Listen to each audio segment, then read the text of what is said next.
Bonjour à toutes et à tous. Donc ici en Tour Sequoia et pour ceux qui sont connectés à distance, bienvenue donc à ce mardi de la DGPR qui est consacré à l'évaluation de la qualité des dossiers d'autorisation environnementale. Je vais commencer par me présenter. Donc je suis Vincent Seznec, adjoint au sous-directeur des risques chroniques et du pilotage. Sous-direction qui porte avec le bureau de l'inspection et d'installation classée, donc le BIC, qui porte le projet dont on va vous parler aujourd'hui. Et donc je laisserai mes collègues qui seront respectivement chargés des présentations se présenter. Donc, peut-être avant justement de leur laisser la parole pour présenter ce projet et entrer à l'évaluation de la qualité des dossiers d'autorisation environnementale, vous donner quelques éléments de contexte qui expliquent le projet dans lequel nous sommes engagés. Premier élément de contexte, c'est celui de la loi d'accélération de la production des énergies renouvelables. Une loi qui a été votée en 2023 et où le législateur avait identifié la question de la qualité des dossiers déposés comme un élément important justement de l'accélération, si je reprends le titre, de la production des énergies renouvelables. Donc il y avait déjà en fait dans la loi énergie renouvelable, d'accélération des énergies renouvelables, une attention qui avait été portée par le législateur à la question de la qualité des dossiers déposés. Et donc il y a eu une deuxième marche qui a été franchie. La deuxième marche, c'est évidemment la loi industrie verte d'octobre 2023, loi que nous avons déjà eu l'occasion évidemment de vous présenter ici, loi qui a réformé de manière assez importante les modalités de consultation du public et d'octroi sur les autorisations environnementales. Donc sans rentrer évidemment à nouveau dans le détail de cette procédure, mais je vous rappelle qu'elle a eu pour effet de paralléliser la consultation du public et l'examen du dossier par les services, et avec un point tout à fait central qui est que dès lors que le dossier est complet et régulier, il y a des délais qui se déclenchent. Ces délais, ils sont incompressibles. C'est une des caractéristiques et un des éléments d'accélération de la réforme.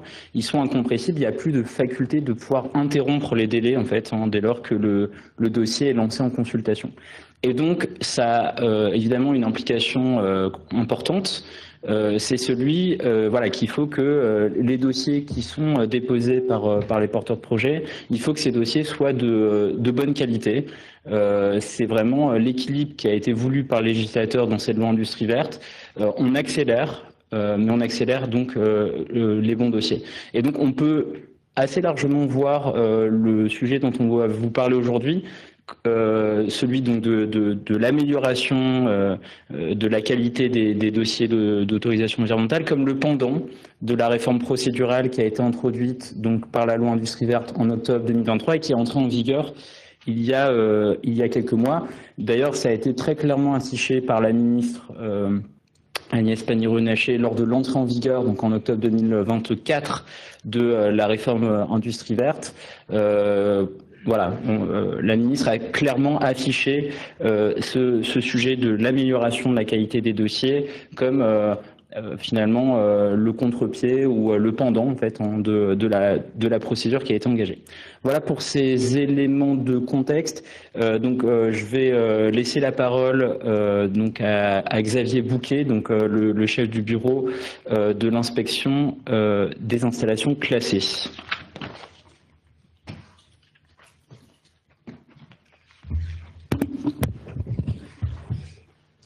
Bonjour à toutes et à tous. Effectivement, le bureau de l'inspection des installations classées de la DGPR et également avec un autre bureau qui est le BRIEC, nous avons co-construit avec l'ensemble des différentes parties prenantes en fait un dispositif d'évaluation de la qualité des dossiers. Au cours de cet échange avec mes collègues, Paul Ded et Aurélie Moreau qui se présenteront respectivement. Nous allons en fait vous présenter sur cette séance en fait plusieurs chapitres. Je passerai très rapidement en fait sur les propos introductifs pour vous expliciter un petit peu les bases en complément des propos tenus par Vincent Seznec sur le dispositif. Ensuite, on reviendra plus en détail sur les grandes lignes directrices de ce dispositif avec notamment son référentiel d'évaluation où Paul Ded vous présentera ces éléments-là. Ensuite, Aurélie Moreau prendra la suite avec l'évaluation au travers des différents critères de ce dispositif. On abordera ensuite le projet d'arrêté ministériel en lien notamment avec la loi d'accélération de la production des énergies renouvelables et on finira notamment par un dernier chapitre sur les différentes prochaines étapes avant de passer au temps d'échange sur les questions et les réponses qu'on pourra donner. À ce titre, on vous propose en fait d'attendre la totalité en fait de la présentation pour préparer éventuellement vos questions où les intervenants n'auront pas répondu, aussi bien en salle à l'aide d'un micro ou à l'aide du chat pour les personnes notamment qui sont à distance. Je venais notamment vous remercier de votre présence et je vais commencer notamment sur les propos introductifs. Alors, effectivement, le point de base, c'est la naissance notamment de ce dispositif d'évaluation de la qualité des dossiers qui sont en référence notamment avec les demandes d'autorisation environnementale. On a souhaité en fait limiter le dispositif sur les dossiers de demande d'autorisation environnementale et on part notamment du constat où on a un grand nombre en fait de dossiers qui sont instruits en fait par les services déconcentrés, Andréal, Andriuat, ou en DDPP ou en DETSPP ou dans les services déconcentrés en Outre-mer, font le constat en fait d'un grand nombre de dossiers avec des demandes de complément. Les demandes de complément, alors qu'on appelle précédemment demandes de complément ou potentiellement demandes d'informations complémentaires, notamment quand on se retrouve dans cette phase en fait d'examen ou de consultation sur les dossiers industrie verte, qu'on soit en début de procédure dans l'étape de vérification de la complétude ou de la régularité ou après cette première étape et donc notamment cette phase, les demandes de complément sont toujours chronophages. Chronophages pour l'administration, mais tourner aussi vers les pétitionnaires et tourner aussi vers vous aussi, les bureaux d'études, c'est extrêmement chronophage pour l'ensemble des parties prenantes. Et donc est née notamment cette réflexion d'amélioration de la qualité des dossiers sur ce dispositif d'évaluation. Alors, effectivement, on a 3 leviers qui sont possibles pour améliorer la qualité d'un dossier. Vincent Seznec l'a répété, notamment sur la réforme de l'autorisation environnementale. C'est notre premier levier qui vise notamment à accélérer notamment les très bons dossiers et de passer assez vite, notamment sur les instructions de ces bons dossiers. Le deuxième levier qui est associé, c'est ça rejoint notamment cette loi industrie verte avec notamment l'instruction interministérielle qui a été signée par les 2 ministres, le ministre de l'Intérieur et la ministre de la Transition écologique, le 28 octobre dernier, qui vise notamment à revisiter notamment cette réforme de l'autorisation environnementale et également en fait à mettre l'accent, et ça on voulait aussi le souligner, mettre l'accent aussi sur la phase amont. C'est aussi un point important et ça fait aussi partie du dispositif qu'on va vous présenter. La phase amont, c'est une étape très importante pour l'amélioration de la qualité des dossiers, puisque on verra, notamment Aurélie vous le présentera, ça sera un des critères notamment qui rentre dans l'évaluation de la qualité des dossiers. Et donc, bien évidemment, c'est ce dispositif qui est à la base avec la loi APER de 2023, mais également en lien aussi avec les orientations stratégiques pluriannuelles de l'inspection 2023-2027. C'est la feuille de route en fait de l'inspection des installations classées qui voit aussi sa genèse dans ce dispositif d'évaluation de la qualité des dossiers. Alors, on va lancer notamment le dispositif au 1er juillet prochain. comme mentionné sur la diapositive, qui vise notamment à mettre en place ce dispositif d'évaluation de la qualité des dossiers, qui, je le répète, vont se focaliser uniquement sur les demandes d'autorisation environnementale version industrie verte, avec notamment 5 rubriques de classement qui seront focalisées sur ce dispositif-là. On verra notamment les 5 rubriques de classement qui émanent notamment de la nomenclature des ICPE, bien évidemment, et on associe avec ce dispositif d'évaluation de la qualité des dossiers 10 critères qui sont rappelés notamment dans le référentiel qui sera associé au dispositif. Donc, ce référentiel, on va vous le présenter notamment au travers des différents critères qui seront établis notamment dans la partie 3 de cette présentation de cet après-midi. Le but principal, c'est bien évidemment de fluidifier les procédures d'instruction et d'améliorer en fait collectivement. Alors à la fois en lien avec le pétitionnaire, en lien avec les services de l'État, des organismes associés, notamment je pense surtout à la phase amont, phase préparatoire notamment à l'élaboration du dossier, et également à vous, bureau d'études, pour améliorer notamment l'ensemble des différentes parties du dossier.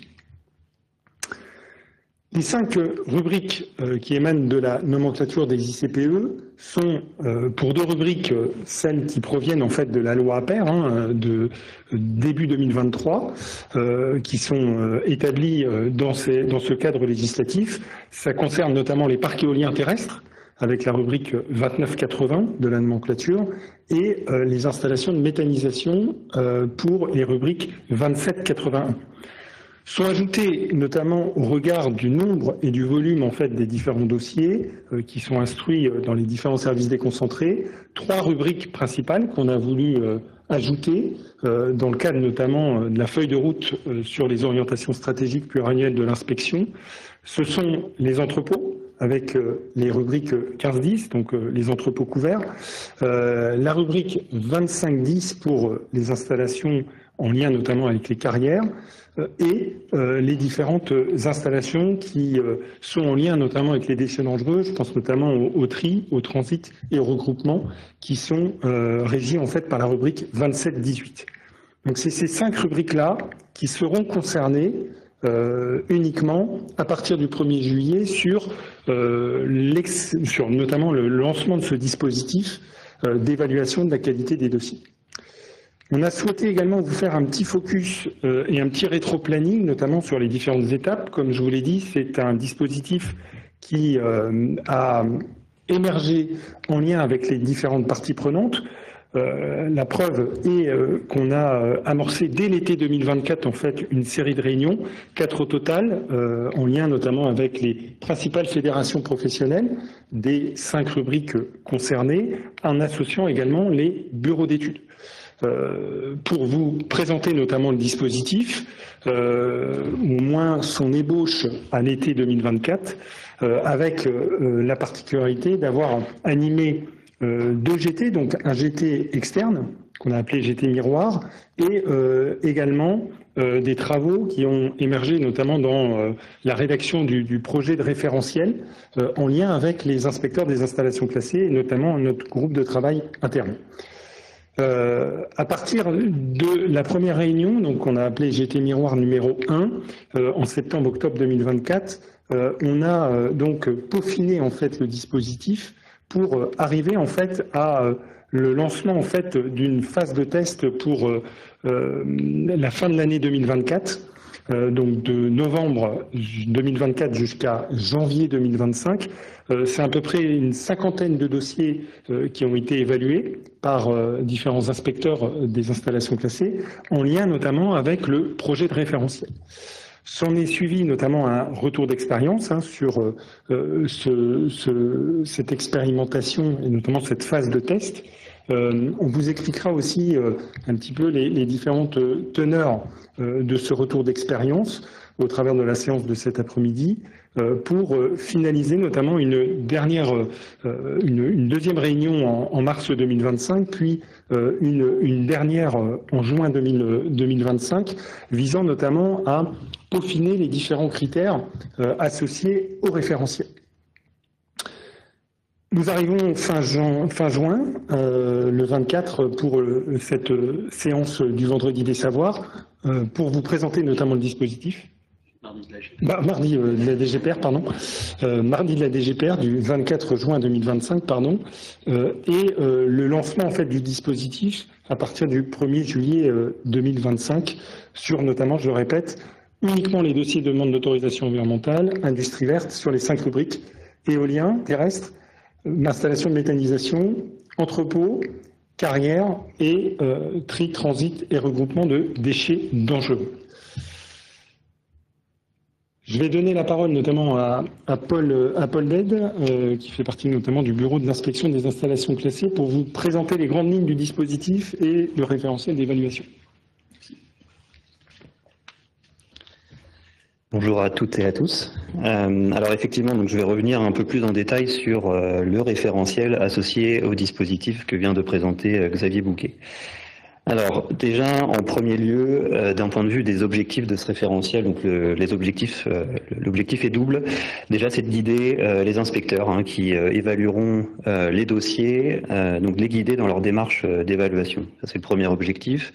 Et le deuxième objectif, c'est de fournir aux porteurs de projets et au bureau d'études un socle minimal d'attendu, donc comme on l'a dit, qui est ce référentiel qui est structuré autour de 10 critères. Alors il est important pour nous que ce référentiel soit mis à disposition de l'ensemble des parties prenantes pour notamment le deuxième objectif qui a été cité, qui est d'informer en fait sur les attendus et le socle minimal. Et donc que vous ayez accès à l'ensemble de ces critères. J'en profite pour remercier l'ensemble des groupes de travail avec qui des échanges constructifs ont permis d'aboutir à ce référentiel. Et je préfère le dire en introduction, en fait, ce référentiel est amené également et encore à évoluer, puisque en fait on aura des groupes de travail et de retour d'expérience qui seront réalisés après le lancement au 1er juillet 2025. Concernant le champ d'application de ce référentiel, donc vous l'avez compris, ce qui est intégré, il y a 5 rubriques qu'a exposé Xavier Bouquet juste avant, je ne vais pas y revenir, mais ce sont donc les dossiers qui comportent au moins l'une de ces rubriques d'autorisation, donc 15-10, 25-10, 27-18, 27-81 et 29-80. Est inclus également l'ensemble donc des nouveaux projets naturellement et l'ensemble des demandes de modification substantielle. Ensuite, à contrario de ce qui n'est pas inclus, donc ce qui n'est pas concerné, bien entendu, c'est l'ensemble des dossiers ou l'ensemble des installations qui ne comportent pas l'une des rubriques mentionnées ci-dessus sur cette diapositive. Et on nous a posé aussi la question en groupe de travail et on a tranché sur le fait que les procédures d'instruction résultant donc d'un basculement d'enregistrement vers autorisation ne sont pas inclus également dans ce dispositif. Voilà, donc en gros pour vous faire remarquer la structure en fait du référentiel, donc c'est en 3 parties, donc vous l'aurez bientôt en main. Ce que je voulais dire par rapport à ça, c'est que là il est en cours vraiment de finalisation, on est dans les dernières étapes, on vous le fera parvenir dans les prochains jours. Donc il est structuré autour de trois grandes parties, donc il y a la présentation du référentiel, avec donc l'objectif que j'ai rappelé, le champ d'application également, mais vous aurez aussi des indications sur les règles générales d'évaluation, et il nous paraissait important d'indiquer un lexique, puisque il faut parler le même vocabulaire pour avoir une évaluation qui soit factuelle. Par exemple, il y a des termes comme partie d'un dossier, il y a des termes comme section, pièce, clarté, lisibilité qui ont été exposés dans ce lexique. Ensuite, après, vous aurez, et donc ça c'est le corps en fait du référentiel, vous avez l'ensemble des fiches, critères, qu'Aurélie exposera plus en détail. Donc qui reprennent, en fait, c'est exposé à droite sur ces diapositives. Vous avez donc la description de ce critère, son objectif bien entendu. Et puis, ce qui est important, ce sont les éléments en fait pertinents de l'évaluation. Donc là, à chaque fois, vous avez un découpage en sous-critères, en fait, finalement, de l'ensemble de ces critères. Voilà, et puis on a rajouté des référentiels bibliographiques pour vous renvoyer en fait sur des éléments plus spécifiques de la littérature. Et enfin, on a les annexes en dernière partie. Alors, j'en parle puisque en fait, le VT a souhaité qu'on puisse insister sur les formats ainsi que les tailles qui sont acceptés par les systèmes d'information de l'inspection. Donc on les a inclus, donc pièce par pièce, vous avez les tailles et les formats qui sont indiqués. Et puis il y a une annexe 2. Alors j'en parle ici parce qu'elle est assez spécifique, cette annexe 2 par rapport au critère 6. Le critère 6, c'est le seul critère, Aurélie reviendra dessus, hein, mais c'est le seul critère qui finalement est détaillé rubrique par rubrique, alors que les autres critères sont sur l'ensemble. D'un point de vue des modalités opérationnelles, donc vous l'avez compris, à partir du 1er janvier 2025, il y aura une évaluation par les inspecteurs, inspectrices des installations classées. Donc c'est une évaluation qui sera collégiale, donc les inspecteurs ne seront pas seuls à évaluer ce dossier. Et on évalue bien le dossier dans son intégralité. C'est-à-dire qu'on évalue l'ensemble des pièces du dossier, donc c'est-à-dire également les rubriques qui ne seraient pas incluses dans le dispositif. Voilà. Et l'ensemble aussi également des procédures embarquées de l'autorisation environnementale. Un point important, c'est qu'on évalue le dossier à son dépôt, c'est-à-dire la première version du dossier. Ceci toujours dans l'objectif d'améliorer la qualité du premier dossier et de fluidifier l'instruction. Ce qu'on rappelle également, c'est que l'évaluation ne doit pas prendre en compte donc la qualité de dossier précédemment déposé. Donc on repart à zéro dès qu'un dossier sur un autre projet ou portant sur le même projet d'ailleurs est déposé. Ok.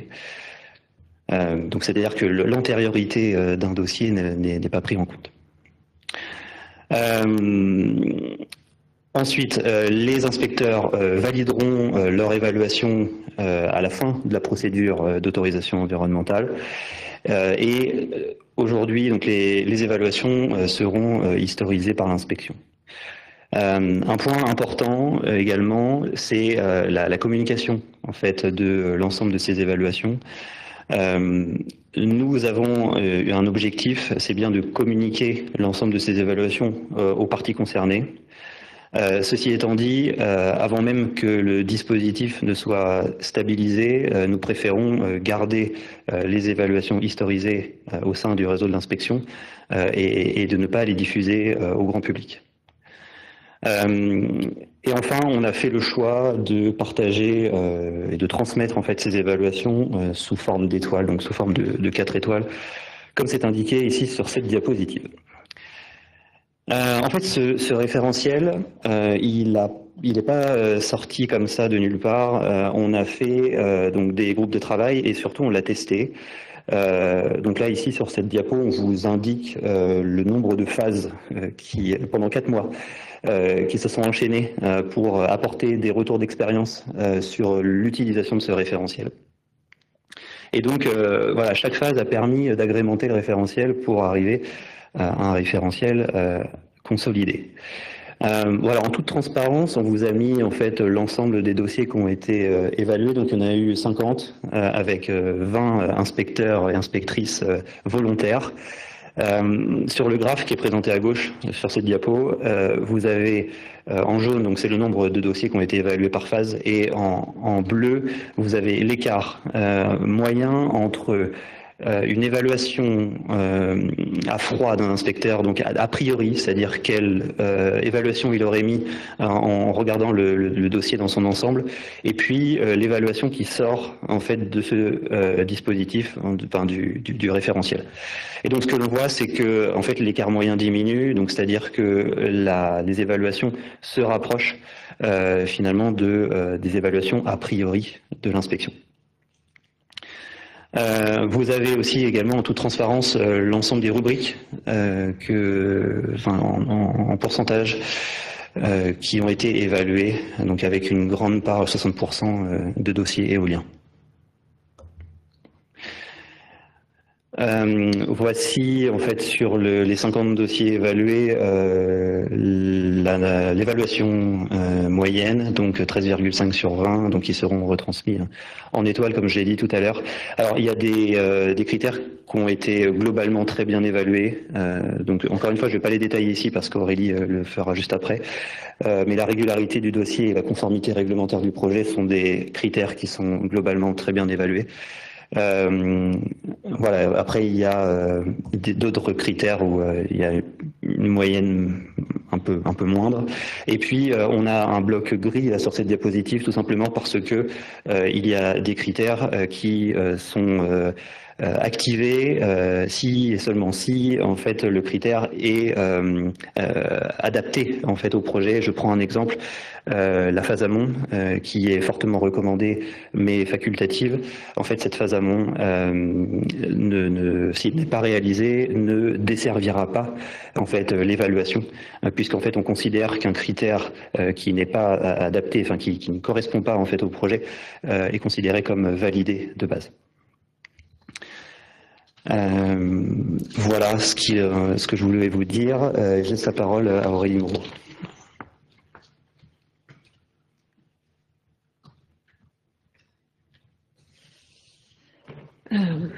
Bonjour, Aurélie Moreau.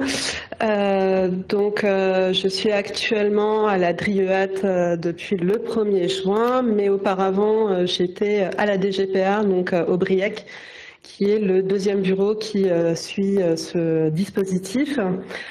Donc du coup, je vais vous présenter les différents critères d'évaluation sur lesquels on a pu converger en fait suite à ces différents groupes de travail. Donc du coup, on en a 10. Donc la réalisation de la phase amont, la complétude du dossier, la forme du dossier, la clarté et la lisibilité des résumés non techniques, la régularité, la description du projet, le traitement des demandes de compléments et d'informations complémentaires, la conformité réglementaire du projet, l'identification des enjeux et compatibilité du projet et les méthodologies adaptées aux enjeux. Donc pour chacun de ces critères, je vais vous présenter les différents éléments d'évaluation, en sachant effectivement que par la suite, si on a un REX qui va plutôt dans un sens ou un autre, on pourrait modifier à l'intérieur de ces critères les différents éléments d'évaluation pertinents. Donc c'est ces éléments d'évaluation qui ont été beaucoup modifiés en fait pendant la phase de test qu'on a pu avoir du coup fin décembre début janvier. Donc pour le premier critère, c'est la phase amont. Donc si une phase amont est effectuée, donc l'enjeu de cette phase amont, c'est d'identifier les enjeux principaux du dossier et de s'assurer de leur retranscription ensuite dans le dossier déposé, parce que en fait, il ne suffit pas de mobiliser tous les services de l'État pour avoir une phase amont efficace. Encore faut-il que tous les retours que les services de l'État font aux pétitionnaires soient bien retranscrits ensuite dans le dossier qui va être effectivement déposé. Donc du coup, on a deux parties pour ce critère. On a une première partie qui est est-ce que le pétitionnaire, quand il vient lors de la phase amont, nous dépose suffisamment d'informations pour qu'on puisse avoir une phase amont qui soit efficace. C'est-à-dire si on a des pétitionnaires qui viennent mais qui ne savent pas à quel endroit ils veulent faire leur projet, par exemple, ce ne sera pas une phase amont efficace parce qu'on ne peut pas définir, en fait, si on n'a pas la localisation du projet, on ne pourra pas définir les enjeux liés à ce projet. Et ensuite, donc, comme je disais, l'intégration de tous les éléments signalés par l'administration lors de la phase amont, ou la justification de la non-reprise de certains éléments, notamment en cas de modification du projet entre le moment où vous nous présentez la phase amont et le moment où le dossier est effectivement déposé. Alors ensuite, on vous met quelques exemples. Donc ça, ce sont des exemples qu'on a pu voir lors des tests qui ont été faits sur les dossiers. Donc du coup, on a eu par exemple Une phase amont où en fait on avait eu un dossier qui avait été déposé 1 à 2 ans auparavant et qui avait été retiré parce que le dossier était de manifestement trop mauvaise qualité pour continuer. Et en fait, le dossier qui a été reproposé en phase amont, c'était le même que le dossier qui avait été retiré.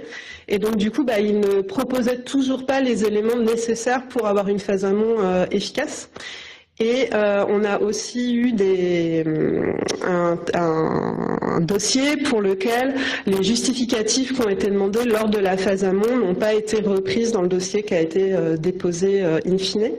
Mais par contre, à contrario, on a eu aussi des dossiers avec des phases amont très efficaces, donc avec des réunions constructives en présence de tous les acteurs et des services, avec des demandes d'aménagement qui ont été formulées lors de ces réunions d'échange et qui ont pu être reprises dans le dossier, et donc du coup qui ont permis d'accélérer en fait l'instruction de ce dossier, et voilà, envoyer une présentation de son projet avec tous les éléments d'appréciation requis. Sur la complétude du dossier, bon là je vais passer assez vite, c'est est-ce que le dossier dispose de toutes les pièces? Voilà, et donc du coup, sur la complétude du dossier, donc on a eu des sites où il manquait l'absence de l'avis de certains propriétaires, les justifications foncières, l'absence d'analyse de la compatibilité avec du projet avec le schéma général des carrières, etc., ou un dossier complet d'après le CERFA, donc le CERFA qui permet de définir la complétude des demandes d'autorisation. Bon, ça, je passe assez vite parce que c'est assez simple à comprendre. Sur la forme du dossier, alors ça c'est un critère qui est assez important et pour lequel en fait lors des tests on se rend compte que c'est vraiment quelque chose, qui peut faire perdre beaucoup de temps en fait à l'instructeur si la forme du dossier est pas claire. Du coup, c'est vraiment faciliter la lecture du dossier et de son appropriation avec un dossier qui présente une structure identifiable, logique, hiérarchisée, avec la présence d'analyses et de conclusions relatives au projet. Et donc notamment aussi l'absence de répétition, l'absence d'annexes en vrac sans analyse en fait. Du coup, c'est d'avoir un dossier lisible donc dans sa mise en forme et clair, notamment d'avoir des illustrations qui sont lisibles avec des échelles, des orientations, des échelles visibles, une orientation des cartes, des légendes explicites, des explications de termes techniques sectoriels, etc. Du coup, on peut penser que c'est des choses qui sont acquises, mais on rencontre beaucoup de dossiers où notamment toutes les parties, par exemple plan des sites, etc., ne sont pas lisibles. N'hésitez pas à faire des plans en A3, en A2, et pour qu'on voit quelque chose sur les plans. Donc sur la forme du dossier, donc c'est ce que je disais. On a eu par exemple une étude écologique qui était scindée en 4 documents. Alors c'est le même bureau d'études qui a fait une étude écologique, mais qui l'a coupée en 4 documents, et on n'a pas compris la logique de pourquoi il y avait 4 documents différents avec des bouts qui se recoupaient entre les 4 documents. On a eu aussi des documents qui présentaient un nombre de pages très important. Alors c'est l'inspecteur qui a écrit, dont une partie pourrait être facilement supprimée. Et en particulier, donc là, elle avait comme exemple, donc on avait plusieurs pages en fait avec le détail journalier des données météo qui étaient fournies comme ça en vrac sans analyse. Donc, du coup, ça c'est des éléments qui sont pas nécessaires directement dans le dossier directement quoi. À la rigueur en annexe et encore. Donc après, comme je disais, les plans ou illustrations qui sont flous et peu lisibles, ça arrive assez régulièrement. Des conclusions de section qui sont pas systématiques, qui ne sont pas claires.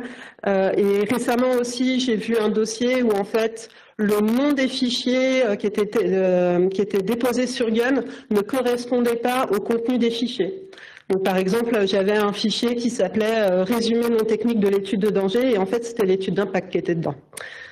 Donc du coup, voilà, c'est tout ça qui fait que ce sont les différents critères d'évaluation de la forme du dossier.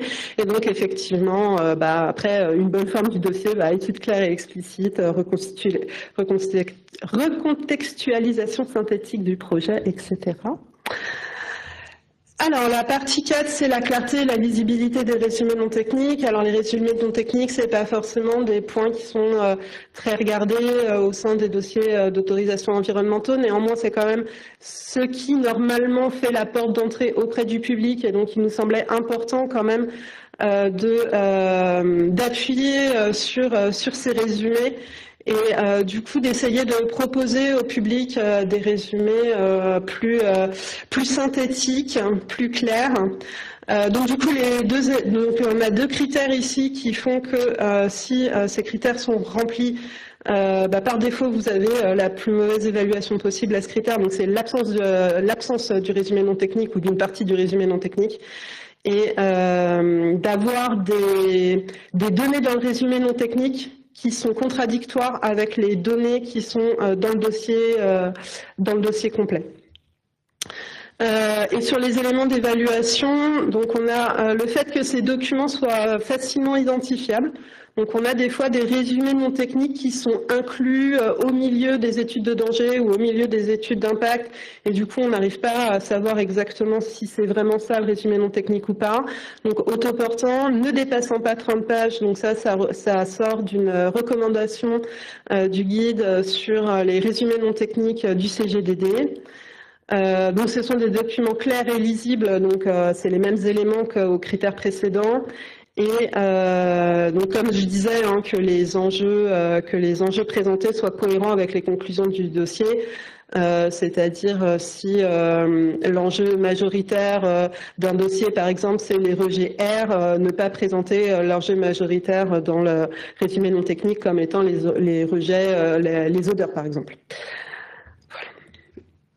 Alors du coup sur les exemples qu'on a eus, donc on a eu l'absence de lexique, on a eu notamment l'absence de conclusion claire dans le résumé non technique de l'étude de danger. Alors on a beaucoup eu de choses sur l'étude de danger, l'absence de cartographie des effets techniques dans l'étude de danger, c'est ce que je disais, donc le résumé inclus dans l'étude de danger mais qui n'apparaît pas spontanément à la lecture du dossier, c'est-à-dire qu'on s'est dit après, effectivement c'était ça l'étude de danger.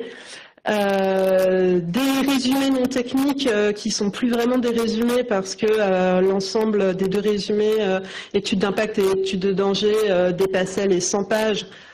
Donc ça commence vraiment à faire lourd en fait comme document. Et des conclusions dans le résumé non technique de l'étude de danger, très technique et difficilement compréhensible pour des personnes non initiées à la méthodologie d'élaboration de ces études. Voilà, du coup on a une volonté générale d'essayer de progresser sur ce point qui n'était pas forcément un point qui était regardé avec une attention très importante jusqu'à présent. Sur le point 5, donc c'est un critère de régularité du dossier. Donc c'est des éléments d'évaluation qui peuvent être modifiés. Là pour le coup, on a voulu plus se focaliser sur des critères de cohérence du tableau de classement du projet. Avoir des descriptions, un détail de la situation administrative, donc en particulier sur des projets où c'est des projets de modification substantielle, où souvent dans les dossiers il est très compliqué de savoir qu'est-ce qui a été autorisé, qu'est-ce qui existe effectivement sur le site et en quoi consiste le projet. Et du coup, c'est vraiment ces trois points qui nous sont nécessaires dans les dossiers et qui souvent sont assez compliqués à retrouver en fait. Et c'est des points qui sont nécessaires pour instruire le dossier et pour savoir ce qui existe déjà, ce qui a déjà été autorisé ou pas. Et donc les éléments permettant de justifier de la compatibilité des documents d'urbanisme. Du coup, donc dans ces régularités de dossier, on a souvent, donc on a des classements ICPE exhaustifs, mais l'absence de classement IOTA, des études. Donc là, on avait une étude d'incidence qui était non finalisée dans le dossier. Et après, donc dans les bons points, hein, présentation des ouvrages et travaux, donc des IOTA, situation administrative bien détaillée, compatibilité avec le document d'urbanisme, étude d'incidence sur les sites Natura 2000. Sur la description de l'installation, donc ça c'est donc au début en fait on voulait que le référentiel soit applicable pour toutes les installations, quel que soit le type d'installation. Sur toutes les ICPE et donc on y tenait vraiment et force est de constater en fait après la période de test que sur ce critère-là notamment c'était complètement impossible parce que les critères sur la description de l'installation, si vous avez une installation, une éolienne terrestre ou si vous avez un entrepôt, ce ne sont pas les mêmes critères, ce ne sont pas les mêmes attendus. Et donc du coup, c'est le critère pour lequel on a décidé de faire une différenciation par installation. Par contre, pour l'ensemble des installations, on a un élément critique qui est l'absence de cohérence des données présentées lors de la description du projet avec les données utilisées dans les autres parties du dossier. Par exemple, si dans les entrepôts, vous donnez comme données au moment de la description de l'installation que vous avez 4 cellules et que dans chaque cellule, on a, je sais pas, 200 tonnes de liquide inflammable et que ensuite, dans l'évaluation des risques, dans le DD, vous avez plus que 3 cellules avec 100 tonnes de liquide inflammable, c'est une incohérence par rapport aux données de description de l'installation. Bon, c'est très schématique, mais... Et donc du coup là, je voulais passer assez vite, donc je vous épargne le tableau complet avec les descriptions élément par élément pour les différentes rubriques. Vous les retrouverez dans le référentiel. Voilà. Du coup sur ce qu'on a pu retrouver donc dans les dossiers lors de la phase test. Pour les carrières, on a des phasages d'exploitation retenus au niveau de la description de l'installation qui sont différents de ceux qui sont pris en compte dans les différentes études, donc dans l'étude hydraulique, dans l'étude de fusion de mobilité, ou dans l'étude de stabilité. On a la localisation des servitudes d'utilité publique, du coup, donc soit l'absence de mention de ces servitudes d'utilité publique, soit des mauvaises localisations, soit l'absence de localisation de ces servitudes d'utilité publique, même si elles sont mentionnées. Notamment pour les entrepôts, l'absence de définition en fait du contenu des différentes cellules. Mais pour le coup, on a également en fait eu des dossiers où on avait bien la présentation des différentes variantes d'implantation, notamment sur les dossiers éoliens, description des contextes éoliens ou l'analyse des contraintes techniques et des servitudes. En général, l'éolien, ils ont bien cette partie parce que je pense que c'est une partie qui est un peu plus cadrée côté éolien que sur les autres installations. Sur le critère 7, du coup, sur la traitement des demandes de compléments et d'informations complémentaires, du coup, c'est un critère pour s'assurer qu'en cas de demande d'informations ou de compléments ou d'informations complémentaires, ce qui ne devrait pas y avoir parce que le dossier est très bon et donc du coup, on n'a pas besoin de vous demander des informations ou des compléments. Mais si on a besoin de vous demander des informations ou des compléments, que ces dernières sont bien prises en compte. Donc du coup là, on a deux éléments. On a un premier élément qui est que s'il n'y a pas de demande de complément, par défaut, vous avez la meilleure note à ce critère. Si le dossier finit par être retiré parce que du coup on vous demande des compléments et qu'au final ces compléments n'arrivent jamais, le dossier a un mauvais point. Et ensuite, donc les deux points qui sont importants, c'est la lisibilité des réponses aux demandes de compléments et la pertinence des réponses à apporter vis-à-vis de ces demandes de compléments. Du coup, en fait, les deux points qu'on a eus, c'est à la fois des documents, soit des documents qui ne répondaient pas aux demandes qui avaient été faites par l'administration, soit des lisibilités complexes de la réponse aux demandes de compléments, avec des documents modifiés plusieurs fois, avec plusieurs retours, mais où les retours sont pas forcément tracés dans une synthèse qui nous permet de savoir exactement ce qui a été modifié, à quel moment, etc. Voilà, et du coup,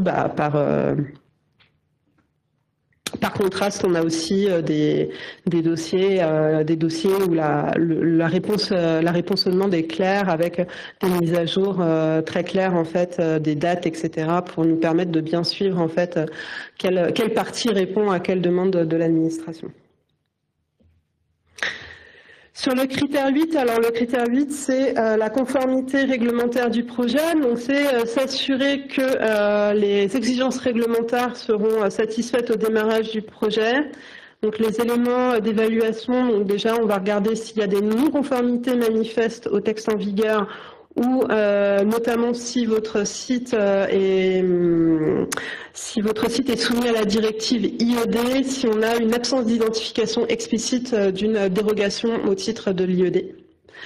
Voilà. Et ensuite, donc sur les éléments, sur les autres éléments pour évaluer ce critère, donc on a la présence, la pertinence et l'exhaustivité des mentions au texte applicable. La présence de justifications pertinentes et synthétiques de la conformité au texte applicable. Alors effectivement, l'idée c'est pas de nous faire une justification type enregistrement où vous reprenez l'intégralité des arrêtés ministériels qui sont applicables à votre site et de nous faire une justification ligne à ligne. C'est pas ce qu'on attend, mais l'idée c'est vraiment sur les prescriptions structurantes, c'est-à-dire les prescriptions sur lesquelles on ne pourra pas revenir une fois que l'installation sera construite. Je pense en particulier par exemple sur les entrepôts, sur les dispositions constructives. C'est-à-dire si votre entrepôt il devait avoir des murs coupe-feu 4 heures pour respecter une disposition et qu'au final on se rend compte qu'il a des murs coupe-feu qu'une demi-heure, du coup c'est compliqué de revenir après. Voilà. Donc l'idée c'est vraiment de s'assurer que sur toutes les prescriptions structurantes du projet, vous ayez quand même vous marquiez que vous êtes conforme au texte applicable, ou sinon d'identifier les solutions apportées pour assurer la conformité du site. Par exemple, vous avez certains arrêtés ministériels qui vous disent que pour être conforme, il faut faire il faut mettre en place telle disposition, mais que sous réserve d'une analyse complémentaire, vous pouvez proposer d'autres dispositions, et donc ça, il faut le mentionner explicitement dans le dossier. Et du coup, c'est aussi toute l'identification des éléments pertinents pour l'encadrement spécifique de l'installation, notamment, par exemple, je pense à la définition des valeurs limites d'émission. Voilà, c'est des choses que normalement devraient être proposées par le dossier, en fait. Donc du coup là-dessus, on a eu quelques dossiers. Donc on a eu un premier dossier avec l'absence de mention des moyens de défense incendie. Un dossier où le site ne proposait pas de mur coupe-feu et les dispositions constructives étaient manifestement non respectées par rapport à l'arrêté ministériel.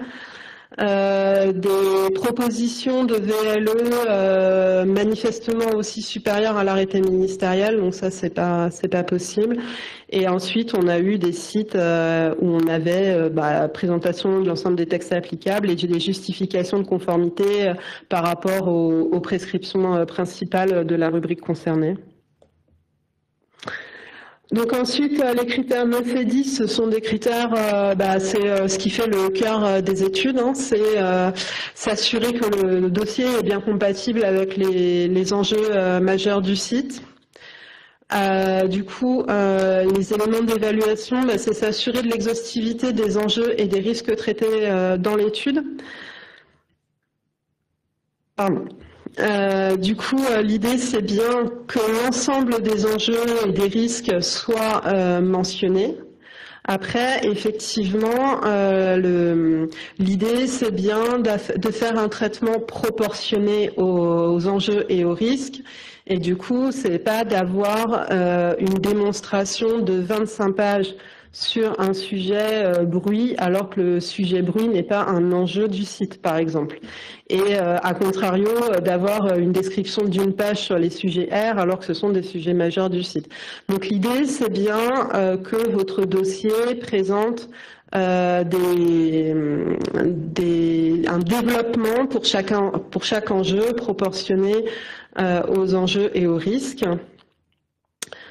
Avec l'identification justement de ce classement entre guillemets des enjeux où on identifie bien quels sont les enjeux qu'on considère comme étant forts ou faibles et du coup de la justification de la compatibilité du projet avec ces enjeux et la description des mesures de la séquence ERC, donc éviter, réduire, compenser. Donc du coup, effectivement, ce qu'on a sur ce critère, c'est notamment des enjeux qui sont non traités avec exhaustivité, des difficultés d'appréhension des mesures de la séquence ERC. Donc les mesures de la séquence ERC sont souvent assez mal identifiées dans les dossiers. Enfin, je dis souvent assez mal identifiées. Par rapport à d'autres sections du dossier, les sections ERC sont pas toujours les mieux identifiables. Voilà, et du coup, on peut avoir, donc là, on a un dossier où il y a eu plusieurs versions du dossier, et dans la version initiale, le risque ruissellement, qui était pourtant un enjeu majeur du site, n'avait pas été pris en compte. Et du coup, à contrario, alors c'est un peu compliqué de vous donner des exemples de bons dossiers parce qu'un bon dossier, c'est quelqu'un qui a tout fait bien et que du coup, c'est un peu compliqué. Sur le dernier critère, les méthodologies adaptées aux enjeux, donc c'est s'assurer, donc une fois que vous avez identifié les enjeux dans le critère 9, vous devez avoir une méthodologie pour vérifier la conformité du critère avec l'enjeu. Et du coup, c'est de s'assurer que ces méthodologies sont adaptées. Notamment, les deux points principaux, c'est de s'assurer que les hypothèses qui sont utilisées à ce stade pour vérifier la conformité des enjeux sont bien les mêmes que tous ceux qui ont été présentés avant et que tout le dossier soit cohérent. Et c'est aussi l'erreur de calcul. Alors généralement, l'erreur de calcul, c'est des erreurs d'unité qui peuvent fausser en fait la conclusion. C'est-à-dire, vous avez sur une erreur d'unité, en fait, vous dites que l'enjeu est compatible, alors qu'en fait, quand on regarde le calcul et qu'on se rend compte qu'il y a une erreur d'unité, l'enjeu ne devient plus compatible. Ça arrive, ça arrive, je le mentionne parce que ça arrive. Du coup, présentation et justification de la méthodologie adaptée aux exigences réglementaires et pertinence des hypothèses et des données utilisées. Je me trompe de bouton. Du coup, oui, c'est incohérence des données, incohérence des hypothèses. Voilà, et du coup dans les bonnes méthodologies, par exemple l'utilisation de Flumilog pour les entrepôts, alors je sais que c'est une méthodologie qui est prescrite, qui est déjà requise en fait dans l'arrêté ministériel, mais on a quand même des fois des dossiers qui n'utilisent pas la méthode Flumilog alors que c'est la méthode qui est demandée par l'arrêté ministériel. Voilà, donc du coup j'ai fait le tour de l'ensemble des 10 critères. Du coup, je vais laisser la parole à Paul pour finir de vous présenter le dispositif. Merci Aurélie. Alors, moi je vais vous parler du projet d'arrêté ministériel en application de la loi APER. Donc la loi APER, c'est la loi d'accélération pour la production d'énergie renouvelable. Alors, pourquoi avoir intégré cette partie puisque, en fait, la loi APER et son article 10 ont exactement le même, ont le même objectif que le cadre du dispositif qui vous a été présenté jusqu'à présent, qui est bien de fluidifier les procédures d'instruction par l'amélioration de la qualité des dossiers. Alors ici, on vous présente sur cette diapositive deux rubans. Le premier, c'est le ruban jaune, donc c'est le dispositif qui fait référence finalement aux orientations stratégiques pluriannuelles de l'inspection des installations classées. Et vous avez en dessous le cadre de la loi APER et notamment de son article 10. Donc la loi APER, c'est la loi numéro 2023-175 du 10 mars 2023. Alors, on a mis les informations en dessous l'une des autres. Ce qu'il faut savoir, c'est que la loi APER propose la possibilité de certifier ou d'attester des bureaux d'études volontaires, donc c'est une proposition, par des tierces parties. À la différence, en fait, finalement, du cadre des OSPI, qui est une évaluation par l'inspection des ICPE. Un autre point important, c'est que cette évaluation des bureaux d'études se centre uniquement sur les études d'impact et études de danger, alors que le cadre des OSPI parle plutôt de dossier, donc de l'intégralité du dossier, comme je l'ai exposé tout à l'heure. Oui, alors la loi APER dit aussi que ce sont soit les bureaux internes aux pétitionnaires ou les bureaux externes. Concernant les rubriques, concernant le périmètre, le champ d'application, il y en a deux dans la loi APER. Donc il y a éolien et méthaniseur, donc tout ce qui est énergie renouvelable qui est concerné. Et en fait, cette loi APER, pour réaliser son arrêté ministériel son projet d'arrêté ministériel que je vais vous présenter juste après, eh bien en fait on s'est resservi de l'ensemble des groupes de travail et des discussions pour y intégrer les 10 exigences minimales, donc finalement les 10 critères qui vous ont été exposés par Aurélie Moreau juste avant. Sachant que ces 10 exigences minimales ont été légèrement adaptées pour coller, finalement, s'adapter en fait au périmètre qui est études de danger et études d'impact, encore une fois. Alors, je ne vais pas faire la lecture mot à mot de cet article 10 de la loi APER, mais juste pour vous présenter le troisième paragraphe. En fait, cette loi APER dit, et donc l'article 10 dit également que s'il y a un bureau d'études qui est attesté ou certifié par une tierce partie, et que le ministre détecte un défaut manifeste de compétence sur ces exigences minimales, alors du coup la tierce partie est tenue en fait de retirer cette attestation ou cette certification. Donc sur la diapositive d'après, je vous présente en fait ce que l'on a conçu dans l'arrêté ministériel. Avec un schéma logique. Et le dernier point, en fait, le dernier paragraphe de cet article 10 vise à faire un appel à manifestation d'intérêt donc pour lancer ce dispositif et pour susciter l'intérêt de l'ensemble des parties pour créer réellement ce dispositif de certification ou d'attestation. Voilà, et on pourra potentiellement élargir en fait cette expérimentation prévue par la loi APER dans le cadre finalement d'éléments qui seront remis au Parlement. Alors, en fait, la loi APER et donc l'arrêté ministériel que l'on a conçu est structuré autour de 2 articles. Donc, c'est un projet d'arrêté ministériel qui est relativement court. Alors, le premier article, il reprend en fait le cas où il y aurait un manquement manifeste. Alors là, on a inclus répété, donc manifeste ou répété. D'une ou plusieurs, sur une ou plusieurs exigences minimales relevées par le ministre chargé des installations classées. Donc, bien sûr, s'il n'y en a pas, donc, le bureau d'études garde sa certification. Encore une fois, c'est le bureau d'études volontaire. Hein. On est sur une possibilité de se faire attester ou certifier. Donc, dans ce cas, le bureau d'études garde sa certification ou son attestation. Dans le cas contraire, eh bien, le ministre informe la tierce partie, donc qui est en charge de certifier ou d'attester le bureau d'études, et cette tierce partie se doit de retirer cette attestation ou la certification. Et la tierce partie a une voie de recours puisqu'elle peut demander la levée de cette suspension de la certification ou de l'attestation dans les 2 mois après l'information. Si le ministre garde le silence pendant 2 mois à partir de cette étape, alors cela vaut refus, donc la tierce partie se doit de retirer l'attestation de la certification. Si jamais, si le ministre donne son accord, alors la tierce partie n'est pas tenue de retirer cette attestation de certification. Et comme on le mettra après dans les prochaines diapositives, la tierce partie peut aussi adapter sa communication auprès du bureau d'études.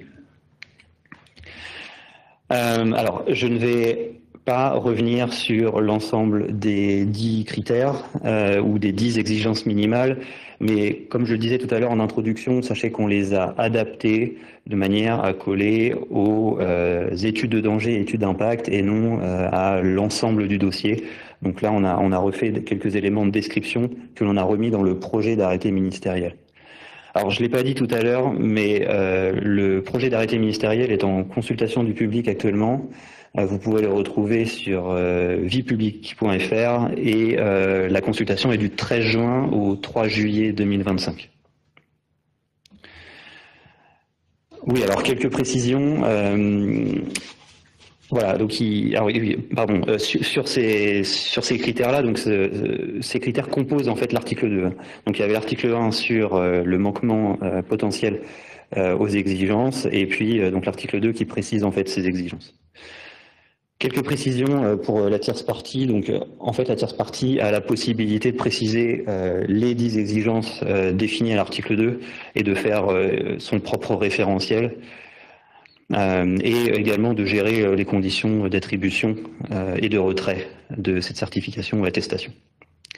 Alors, on a rajouté la dernière phrase puisque en fait on a eu pas mal de questions par rapport à cela. C'est une démarche volontaire, c'est-à-dire qu'il n'y aura pas dans l'état actuel du dispositif de différence entre un bureau d'études qui est attesté, certifié et un bureau d'études qui ne l'est pas. Voilà ce qu'il en est pour la loi APER. Alors, avant de passer aux questions, on va parler des prochaines étapes et là, je laisse Xavier Bouquet en reparler. Donc, concernant les prochaines étapes, effectivement, donc le dispositif est lancé au 1er juillet 2025 sur les 5 rubriques pour toutes les demandes d'autorisation environnementale version industrie verte, forcément. Ça sera applicable donc dès la semaine prochaine. En parallèle, comme le disait Paul Dede, on a la consultation notamment du public qui est en cours sur le projet d'arrêté ministériel précité. Donc la consultation a démarré le 13 juin et va se terminer le 3 juillet. Donc concernant notamment l'ensemble des dispositions et du projet d'arrêté ministériel. On souhaite également, toujours dans un mécanisme de co-construction qu'on évoquait en introduction et sur l'ensemble des diapositives associées à ce dispositif, c'est de poursuivre en fait les groupes de travail, aussi bien en interne mais aussi en externe avec le GT Miroir, pour permettre notamment déjà de faire un retour d'expérience le moment venu et de pouvoir l'améliorer. Le dispositif pourra être amélioré en fonction notamment des retours des uns et des autres. Mise en place également avec le réseau interne, au travers notamment de nos groupes de travail métiers sur les différentes instructions qui sont menées. Alors aussi bien directement avec les différentes unités départementales ou les directions associées aux élevages, notamment qu'on retrouve en DDPP, en lien notamment avec les services régionaux de la prévention des risques des DREAL notamment. Le but, c'est de pouvoir améliorer notamment les différentes instructions, toujours dans une amélioration continue, et également avec nos référents à la DGPR, en lien aussi avec les correspondants du réseau interne, pour permettre notamment, on l'a un petit peu évoqué dans les groupes de travail, aussi bien sur les groupes de travail notamment des GT Miroir, plusieurs observations ont été faites en fait par les bureaux d'études mentionnant des possibilités en fait de demande de compléments, parfois pas toujours justifiées selon les propos tenus par les représentants de bureaux d'études. Et donc voilà, le travail est fait aussi en interne pour qu'on puisse aussi améliorer. Il y a des améliorations aussi de notre côté, on n'en doute pas. Et donc, on y travaille également avec les différents services déconcentrés. On voulait revenir plus précisément, notamment, et c'est aussi en lien avec l'amélioration de la qualité des dossiers. Je ne sais pas si vous l'avez bien mentionné, mais à la fin notamment de l'instruction interministérielle que j'évoquais du 28 octobre dernier, qui était signée par le ministre de l'Intérieur et la ministre de la Transition écologique, des éléments en fait ont été remis dans l'instruction interministérielle visant à favoriser notamment les rapprochements entre les services de l'inspection des installations classées et les représentants des bureaux d'études pour permettre notamment des échanges au travers de réunions annuelles sous pilotage notamment des services de l'inspection au niveau régional, donc le service des préventions des risques dans les DREAL. Le but, c'est de pouvoir partager avec vous les éventuelles demandes de compléments ou les réponses qui ont été apportées, qui sont parfois pas satisfaisantes, et on ne retravaillera pas le dossier en lui-même lors de ces réunions-là, mais c'est notamment pour les dossiers futurs. Et notamment pour qu'on évite de faire en fait des dossiers déposés avec des manquements importants. Et ça, c'était aussi un point qu'on souhaitait souligner aujourd'hui sur le fait qu'il faut profiter en fait de ces réunions annuelles pour permettre en fait d'avoir un échange avec les services déconcentrés pour permettre d'améliorer en fait la qualité des dossiers. Et ça, c'est un point important. Donc, on a remis le point, notamment à l'ordre du jour avec les différents services déconcentrés. Et donc, normalement, vous devez avoir une réunion annuelle à l'échelle régionale pour permettre notamment d'évoquer ces différentes instructions. Alors, toujours des instructions qui sont menées à l'échelle locale. Donc les enjeux locaux, ce sont les services déconcentrés qui les connaissent, avec l'appui des différents services, des autres services de l'État compétents, en fonction notamment du contexte local. Ça, c'était aussi un point qui a été souligné, notamment dans les différents GT.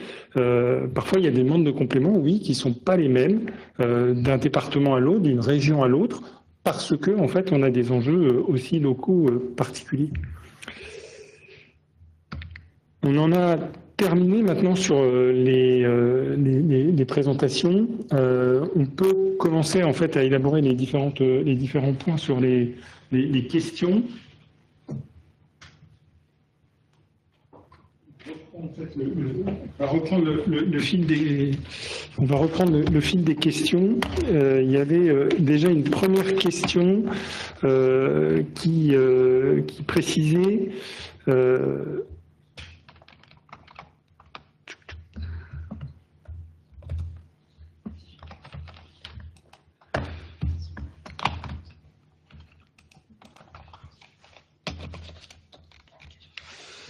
il y avait une première question qui disait en fait que les dossiers sont rédigés par plusieurs bureaux d'études, experts assembliers, et l'évaluation portera uniquement sur le BE assemblié ou l'ensemble des différents BE. Donc là, Paul, tu peux peut-être apporter la réponse. Là, pour reclarifier ce point, il s'avère qu'on a la volonté d'évaluer l'ensemble du dossier et donc de remettre les évaluations à l'ensemble des parties qui ont constitué le dossier. Voilà, donc aujourd'hui, comme je le disais, on ne souhaite pas encore communiquer ces évaluations avant que le dispositif soit stabilisé, mais dès qu'il sera stabilisé et qu'on donnera le go, effectivement, on communiquera, c'est notre objectif de communiquer à l'ensemble des parties. Alors ensuite, vas-y. Oui, parce qu'en fait, au niveau de l'administration, on n'est pas en capacité de savoir ce qui relève exactement de chaque bureau d'études, de ce qui relève du prestataire. Et nous, on n'a pas non plus envie de savoir comment la cuisine a été faite, entre guillemets. Et donc, du coup, on donne une appréciation générale de la qualité du dossier avec éventuellement des remarques. Et du coup, chacun en prend ce qu'il veut en prendre. Après, il y avait une question dans le chat. L'expérimentation va durer jusqu'à quelle date? Alors, le lancement du dispositif commence le 1er juillet sur les 5 rubriques concernées.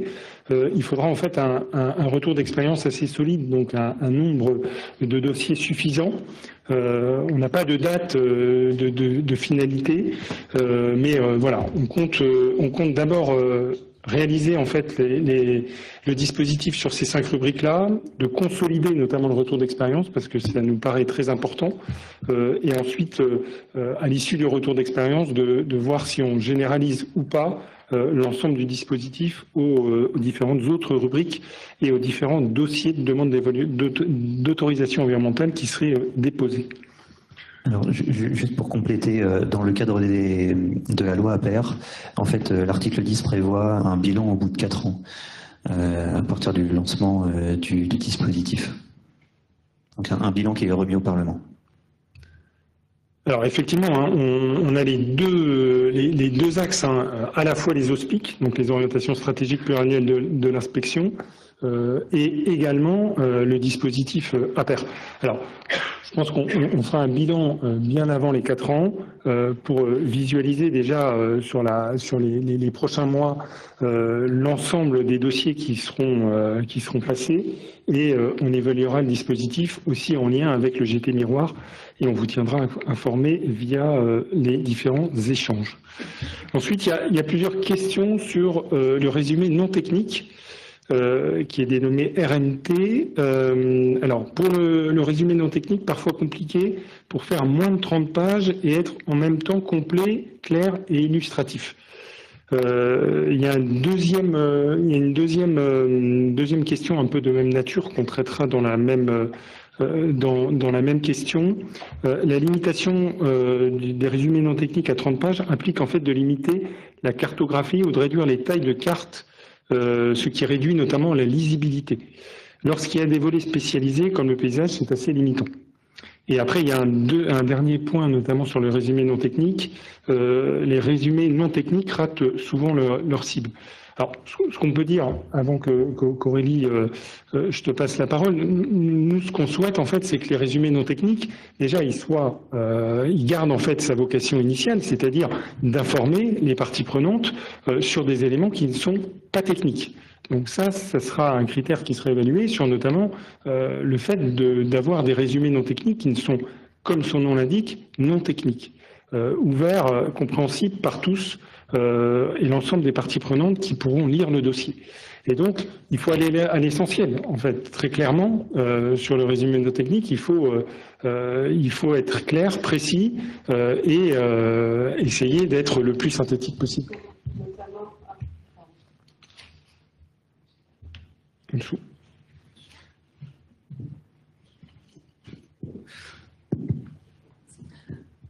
Pardon.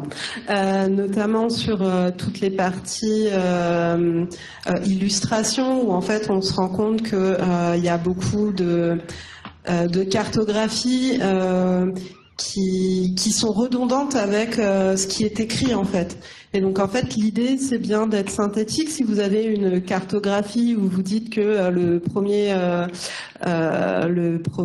sais pas, que les premières maisons elles sont à moins de 5 km, vous pouvez en fait sur votre cartographie mettre l'installation, mettre la première maison et écrire la mention premiers enjeux directement sur la cartographie et avoir des cartographies peut-être plus grandes avec plus de choses qui sont dans la partie schéma et avec moins de textes en fait qui sont généralement souvent c'est des copier-coller en fait du dossier étude d'impact, etc.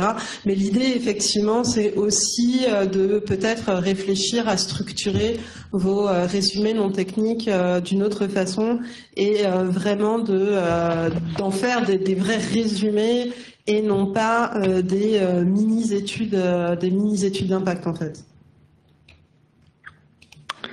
Après, il y a une question notamment sur la description du projet et le fait que ça doit être une pièce constitutive, notamment dans le cadre de la téléprocédure. C'est une question qui porte notamment sur les carrières. Et il est aussi demandé des éléments qui font l'objet parfois de d'autres pièces spécifiques. comme par exemple les garanties financières ou la maîtrise foncière. Ce qu'on peut apporter sur cette réponse, c'est que, en fait, quand vous déposez un dossier dans le cadre de la téléprocédure, l'ensemble des pièces sont demandées à partir des dispositions du Code de l'environnement. C'est le Code de l'environnement qui précise les pièces qu'il faut apporter, et donc le site internet qui est sur entreprendre.servicepublic.fr colle scrupuleusement aux dispositions du Code de l'environnement pour apporter les différents types de pièces. Et donc l'analyse sur la forme qui va porter, elle portera notamment sur les pièces qui font partie des différentes pièces requises par le Code de l'environnement.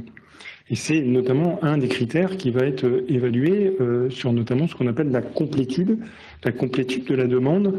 Est-ce que l'ensemble des pièces sont présentes? Est-ce que sur les éléments sur la forme, tout est conforme? Ensuite, il y a une question, on revient un petit peu sur le résumé non technique, sur les études de danger, doivent-elles être sorties de l'étude de danger? Donc les résumés non techniques des études de danger doivent-ils être sortis de l'étude de danger? C'est prévu pour les évaluations environnementales, mais pas pour les études de danger d'après les guides de dépôt sur, on parle sur notamment la téléprocédure. Alors, dans l'absolu, je pense que c'est mieux de les sortir. Après, si vous l'intégrez à l'étude de danger, il faut vraiment que ce soit très très clair sur la présentation au sein de votre dossier que cette partie-là, c'est bien le résumé non technique de l'étude de danger et que ce soit mentionné en toutes lettres, partie résumé non technique de l'étude de danger, pour qu'il n'y ait pas d'ambiguïté en fait. C'est juste ça. Après, on a une autre question concernant la compatibilité du projet avec les enjeux. Comment sortir d'une appréciation des impacts du type faible, négligeable ou non significatif? Pourquoi ne pas objectiver cette qualification et de définir des critères quantitatifs précis? Alors, la compatibilité aux enjeux, donc c'est une compatibilité qui est locale et qui dépend aussi du projet. Donc vous pouvez pas forcément avoir de données quantitatives qui marcheraient en tout temps, en tout lieu et en tout instant. Mais pour autant, les compatibilités, je pense parce que donc j'ai été inspectrice et donc moi mon domaine de compétence c'était plutôt l'air et l'eau. Sur l'air et l'eau, vous faites une évaluation des risques sanitaires ou vous faites une évaluation de compatibilité de vos rejets avec le milieu et du coup vous avez des données objectives, c'est-à-dire que vous pouvez calculer vous calculez en fait le milieu, vous calculez ce qu'il est capable de supporter en plus. Donc là vous avez bien un critère objectif de compatibilité avec le milieu. Vous avez des données, notamment des données bruit où vous avez des normes de bruit, donc l'arrêté de 1997, etc. Donc il y a sur la majorité des enjeux, vous avez des méthodologies et des procédures qui vous permettent de définir effectivement si votre enjeu, si vous êtes compatible ou pas si votre projet est compatible ou pas avec les enjeux. Après, on a une question plus sur la forme, notamment pour les demandes complémentaires. Je pense que c'est les demandes de complément ou les demandes d'informations complémentaires. Qui peuvent être, comme je le répète, prévues notamment dans l'étape de vérification de la complétude ou de la régularité sur les demandes de complément ou sur les demandes d'informations complémentaires concernant la phase d'examen ou de consultation. Phase d'examen et de consultation, pardon. Et donc là, il y a une question, notamment quand il y a des demandes de compléments ou d'informations complémentaires, est-il privilégié ou souhaité d'avoir une étude mise à jour, c'est-à-dire on complète le dossier au travers notamment des éléments, ou réellement avoir un mémoire en réponse aux différentes questions posées? Alors, à mon sens, ce qui est le plus lisible, c'est d'avoir un premier document qui recense l'ensemble des questions et ensuite vous dites à cette question-là, j'y ai répondu par la modification en page tant de telle pièce du dossier. Voilà, et ensuite vous faites une modification du dossier et vous modifiez directement à l'intérieur du dossier. Après, rien ne vous empêche d'appeler, de passer un coup de fil à votre inspecteur et de lui demander, voilà, vous m'avez fait tant de demandes, qu'est-ce que vous préférez, que je mette à jour le document ou est-ce que vous voulez juste un mémoire en réponse? Et votre inspecteur vous dira avec quoi lui il est plus confortable. Mais je pense qu'à mon sens, la meilleure solution, c'est quand même celle-là, c'est d'avoir à la fois un résumé de toutes les demandes et de dire où on les a traitées et de les modifier en fait directement dans le dossier par la suite. Après, on a une question plus propre sur le critère 9. Comment le critère 9 sera appliqué sur une étude de danger ou une évaluation du risque sanitaire? Peut-être qu'on remette. Alors, en fait, le principe du critère 9, c'est du coup les enjeux, la définition de la priorité des enjeux. Et en fait, donc au départ, on avait dit que l'inspecteur évaluerait en fait seulement l'étude qui était de moins bonne qualité. Donc à la base, l'idée c'était de prendre l'étude de moins bonne qualité et d'évaluer ce critère. Et en fait, les inspecteurs, ce qu'ils font, c'est ils évaluent l'étude qui a le plus d'importance pour le dossier. Donc généralement, pour la partie éolienne, ils vont regarder l'étude d'impact. Pour la partie, pour les sites un peu plus, par exemple, entrepôts, ils vont plutôt peut-être regarder la partie étude de danger.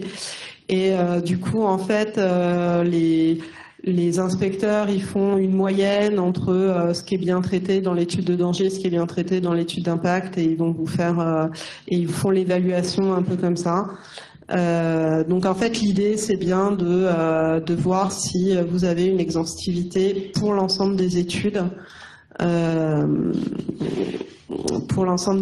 Et si l'inspecteur préfère n'évaluer que l'étude qui porte le plus d'enjeux, donc soit l'étude de danger, soit l'étude d'impact. Après, il y a encore deux questions sur la phase amont, après, avant de donner la parole à la salle.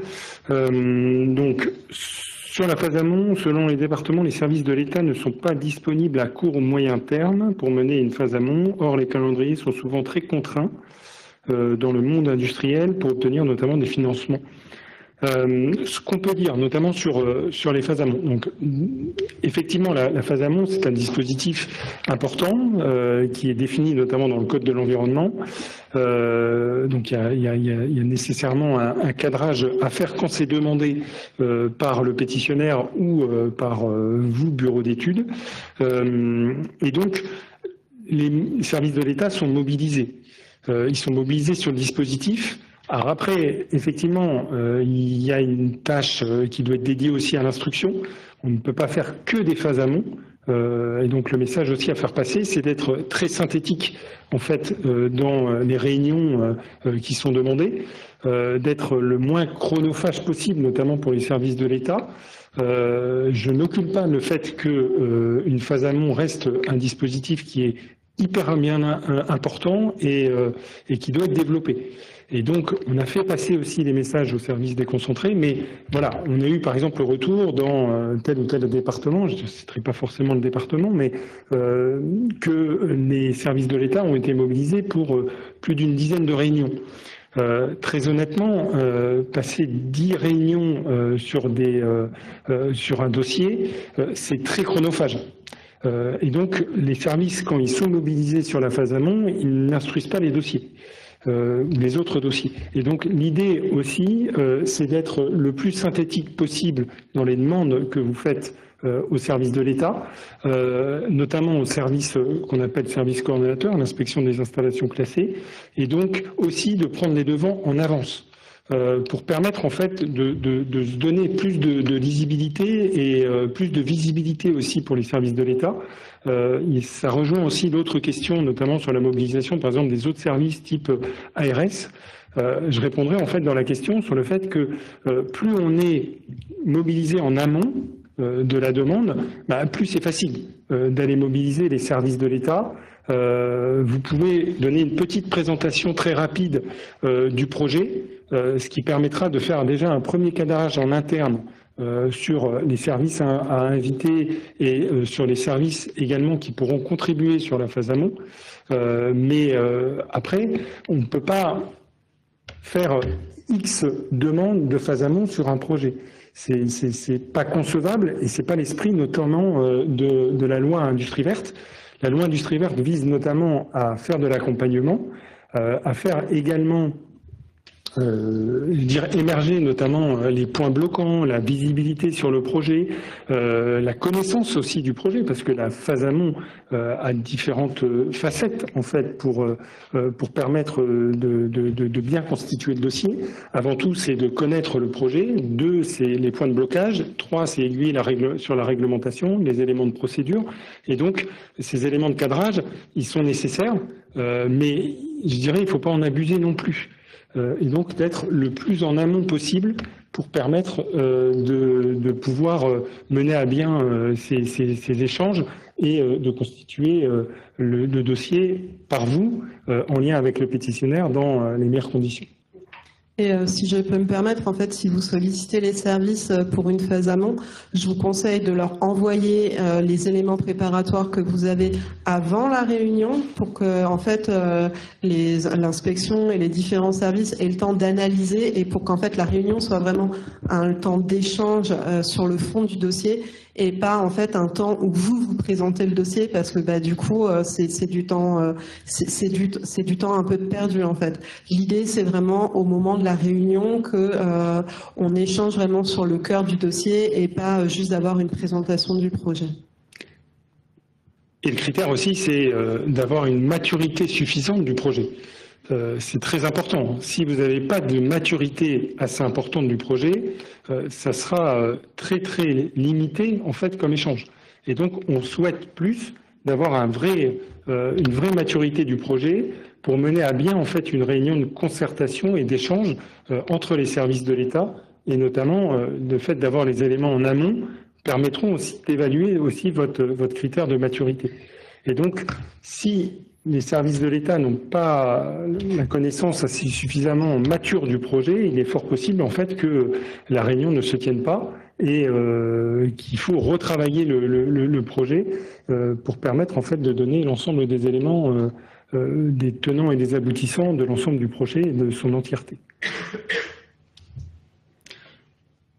On va faire passer un micro. Est-ce qu'il y a une question dans la salle? Il y en a une. Ouais. Juste en ce qui concerne justement cette question de la maturité, est-ce que vous pouvez préciser si vous attendez des projets éoliens par exemple d'avoir une implantation, d'avoir uniquement une zone d'étude?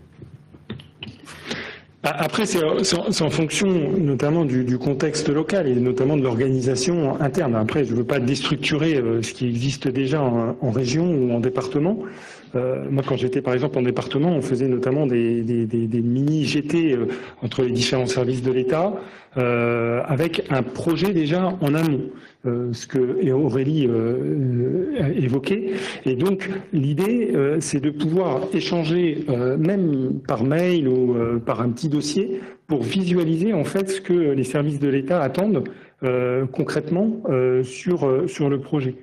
Le but de la phase amont, c'est vraiment, il faut que le projet soit travaillé en fait. Et on vient pas en fait pour chercher de l'info ou c'est pas le but de la phase amont et c'est pas le but notamment des services de l'État d'accompagner de cette nature-là.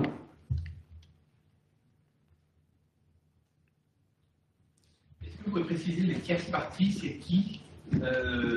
Comment vous évaluez une tierce partie? Excusez-moi, est-ce que vous pourriez parler dans le micro parce qu'on a pas mal de personnes de connectées en ligne? Oui, pardon, pas de souci. Est-ce que vous pouvez préciser qui est cette tierce partie qui va nous évaluer, nous, bureau d'études? Comment ils vont être sélectionnés, s'ils sont sélectionnés? Et est-ce que vous avez déjà des demandes de sociétés qui pourraient être tierce partie? Alors, il y a deux choses. Donc, il y a l'évaluation au titre de la démarche OSPIC. Donc là, c'est une évaluation qui est faite par l'inspecteur qui va instruire le dossier. Et ensuite, vous avez le système de certification accréditation qui est donc requis par la loi APER. Et donc là, ça va être tout organisme qui veut prendre en charge une certification ou une attestation. Et donc là, c'est tous les organismes classiques qui font des certifications et des accréditations et qui voudraient en créer une sur ce sujet-là. Et pour l'instant, personne ne s'est manifesté. Mais d'un autre côté, on n'a pas lancé non plus l'appel à manifestation d'intérêt. Donc, du coup. Peut-être en rappelant bien que sur ce volet-là, on a affaire à un dispositif sur la base du volontariat. Voilà.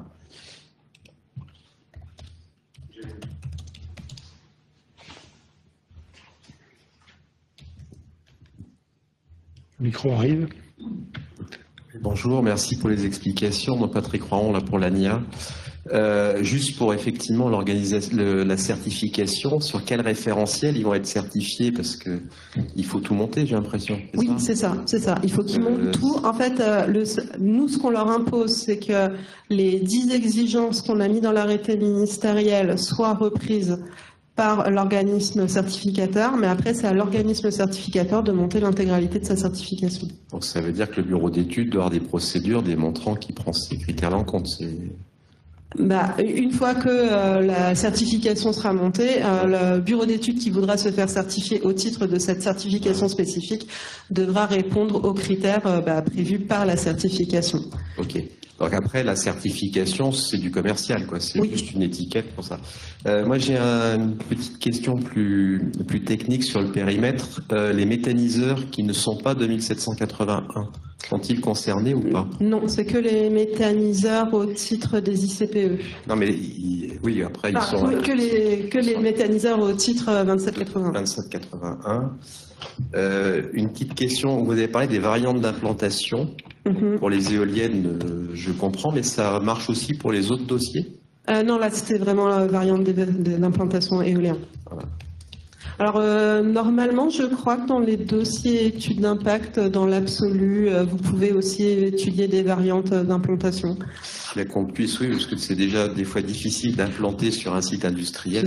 Mais après, si vous lisez exactement le code de l'environnement, je crois qu'en fait, dans le code de l'environnement, il faut justifier l'implantation du projet normalement. Pour être clair, ça n'a pas été, quoi que j'ai pas suivi, sur la partie APER, c'est bien 2781 et éolien qui sont aussi concernés. On reste tout, au global sur les mêmes 5 rubriques, et il y en a 2 qui sont en plus dans la loi APER. Voilà, c'est ça. Ok. C'est bon.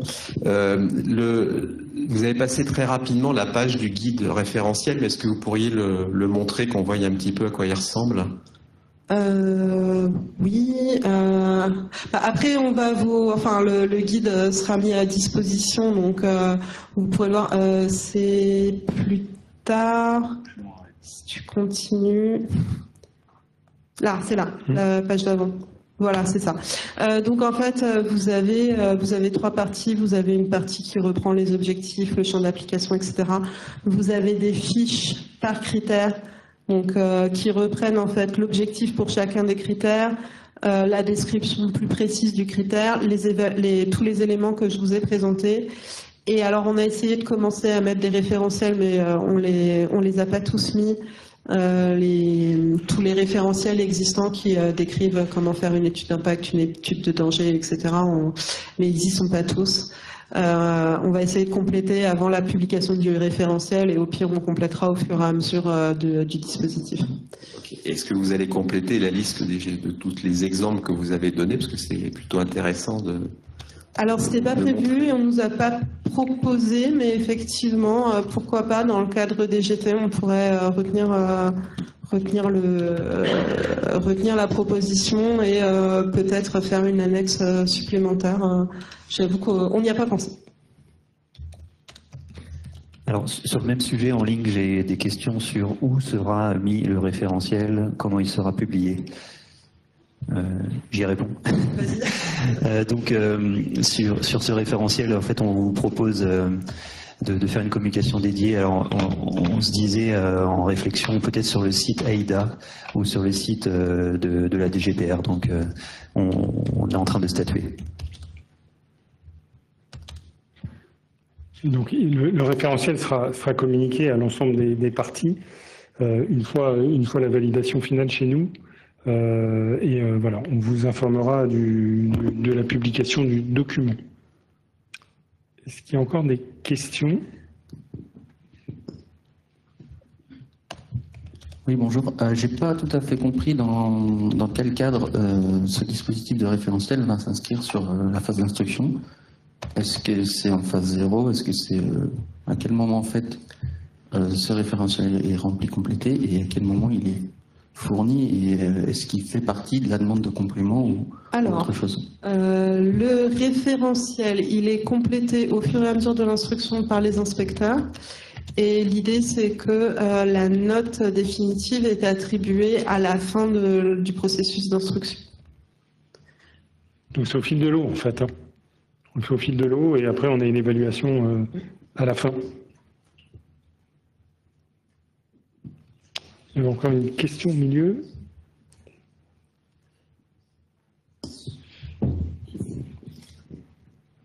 Oui, Delphine Clos à Terre Environnement. Moi, je m'intéresse à mon propre périmètre. Notamment, ça m'interpelle la phase amont et la phase de téléprocédure, puisque dans mon cas, la plupart du temps, c'est le client qui réalise la téléprocédure.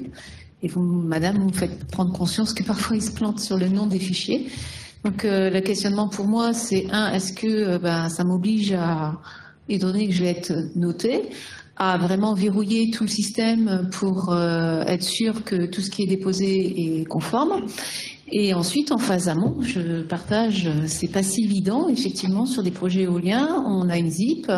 Il faut travailler à la fois en amont, et c'est vrai qu'une ZIP permet de lever un certain nombre de servitudes, mais je comprends aussi le fait que vous vouliez avoir une implantation précise pour pouvoir discuter plus précisément, et en fait cette phase amont, elle ne dépend pas que de nous non plus, et c'est vrai que cette notation, quelque part, je l'entends, et on est tous d'accord qu'il faut s'améliorer et limiter les compléments, mais la question c'est comment moi je peux agir sur mon périmètre, car à la fois sur la phase amont, à la fois sur la téléprocédure et à la fois sur les bureaux d'études que j'intègre, j'ai pas la main, quoi. Voilà. Alors sur l'évaluation, donc c'est l'évaluation du dossier. Du coup, c'est pas vraiment, il n'y a pas que le bureau d'études qui porte la responsabilité de l'évaluation. Il y a l'exploitant aussi, et même à premier titre en fait, l'exploitant. Donc effectivement, l'idée c'est aussi donc le référentiel, il peut bouger à la marge, et du coup l'idée c'est aussi d'ouvrir un espace de discussion sur la base de ce référentiel. Sur les différents points, effectivement, sur le calage des phases amont spécifiques au dossier éolien. Ça peut être une discussion à avoir, notamment dans le cadre de GT plus technique sur l'éolien, et éventuellement, au terme des discussions que vous pourrez avoir, amender le référentiel pour coller au plus près des pratiques sur l'éolien. J'avoue que là, on a fait un référentiel qui se veut quand même assez large. Alors l'idée, on l'a pas dit, mais je pense que vous l'avez compris quand même, l'idée c'est peut-être à terme que ce référentiel soit ouvert à l'ensemble des dossiers d'autorisation, voire éventuellement des dossiers enregistrement. Et du coup, effectivement, c'est d'avoir quelque chose qui soit assez précis pour pouvoir être pertinent, mais aussi assez large pour pouvoir couvrir l'ensemble des cas de figure. Ouais, sur la téléprocédure, hein, je le répète, forcément la téléprocédure, c'est les pièces qui vont être concernées vont impacter forcément en fait la complétude de la demande. Et donc là, il y a responsabilité à la fois du pétitionnaire, à la fois éventuellement du mandataire, parce que le mandataire peut être dépositaire en fait des différentes pièces sur la téléprocédure. Après sur la maturité, notamment de la phase amont, là effectivement, ce que je vous engage notamment à bien co-construire en fait avec les services de l'État cette phase amont parce qu'elle est hyper importante, elle est structurante, mais ce qu'il faut comprendre, c'est que les services de l'État, ils vont pouvoir vous aider uniquement en fait s'ils ont une connaissance assez fine du projet. C'est pour ça que je reviens en fait sur l'esprit, en fait, la maturité du projet. Le point important pour diagnostiquer les points bloquants, eh ben, c'est uniquement si on a une connaissance de A à Z du projet. Si on n'a pas une connaissance de A à Z, la phase amont, on perd de sa substance. Et donc, c'est pour ça qu'il faut venir en fait avec un projet ficelé, ficelé au sens maturité. Bien entendu, il y a de l'appréciation et derrière, il faudra pouvoir bien évaluer ce qu'il faudra éventuellement améliorer durant la phase post-phase amont jusqu'au dépôt de la demande d'autorisation environnementale. Alors, j'ai pas mal de questions en ligne sur est-ce qu'une mauvaise évaluation de la qualité du dossier peut impliquer un rejet du dossier? Non. Alors, l'évaluation, c'est juste une évaluation à titre informatif.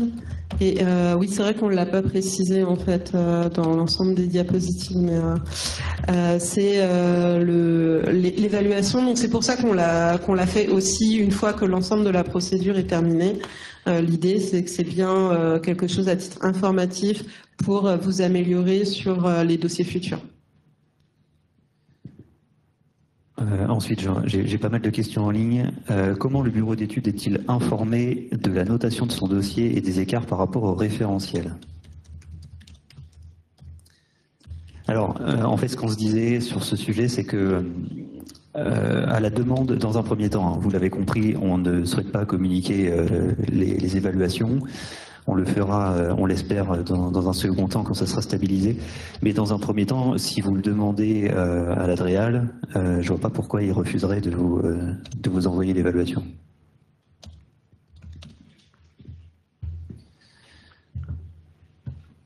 Ah, je continue.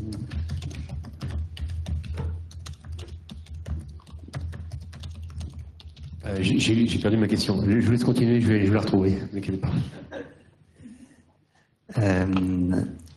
Alors, ensuite, quelle articulation du dispositif proposé avec la charte de qualité proposée par le CGDD et notamment l'obligation des bureaux d'études concernés d'adhérer à cette charte?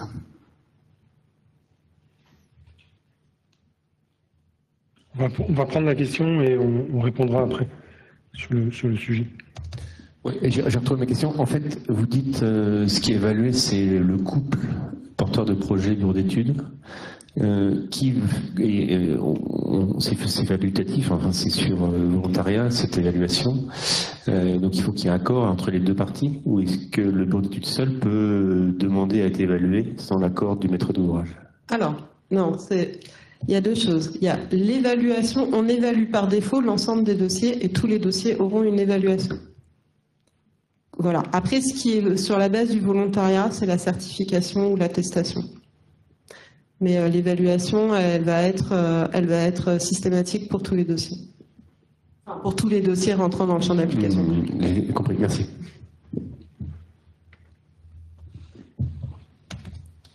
Oui, donc après j'ai une question sur le dossier d'autorisation environnementale ne sera mis en instruction qu'après conformité vis-à-vis des 10 critères, point d'interrogation. Non, ça n'a pas de lien. J'ai pas mal de questions aussi sur l'élargissement au niveau des rubriques. Est-ce que c'est inclus dans le futur? Alors, si le dispositif fonctionne bien, je pense qu'effectivement, on élargira. Mais d'abord, on va lancer le dispositif sur les 5 rubriques et on verra après. On va faire le retour d'expérience aussi au fur et à mesure. C'est pour ça qu'aussi on poursuit en fait les GT internes et externes. Le but c'est bien de consolider le dispositif avant toute évolution éventuelle.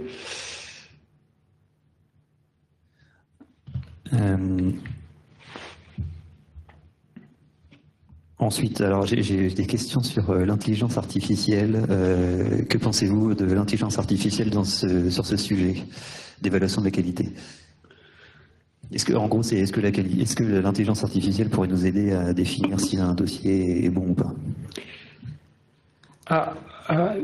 Alors déjà, à ce stade, déjà à ce stade, il n'y a pas de projet lié à l'intelligence artificielle qui touche de près ou de loin en fait l'instruction des différentes demandes à ce stade. On ne s'interdit pas dans le futur, éventuellement, si on a telle ou telle méthode ou tel dispositif qui pourrait convenir, de pouvoir intégrer. Maintenant, ce n'est pas du tout à l'ordre du jour à ce stade, et on va poursuivre en fait les instructions habituelles sur le volet-là, tout en regardant quand même à côté, en ayant des travaux prospectifs derrière, pour voir si on pourrait mettre à profit l'intelligence artificielle. On n'occulte pas ce levier-là, qui semble intéressant, mais à court terme, pas de projet impliquant les services de l'État et notamment l'inspection. Par ailleurs, l'inspecteur qui instruit son projet, il se rend vite compte en fait si le dossier il est lisible ou pas, etc. C'est pas une charge supplémentaire par rapport à l'évaluation, parce que ce sont des critères que lui il rencontre automatiquement en fait en instruisant son dossier, et donc du coup ce sont pas des critères qui nécessitent d'avoir une intelligence artificielle pour vérifier si le dossier il est qualitatif ou pas, quoi.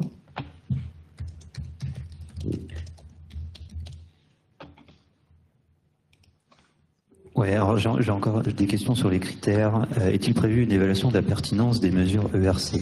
Il me semble que tu en avais parlé. Bonne question. Alors, je sais plus. Je crois que c'est dans le critère 9, l'évaluation de la pertinence des mesures ERC.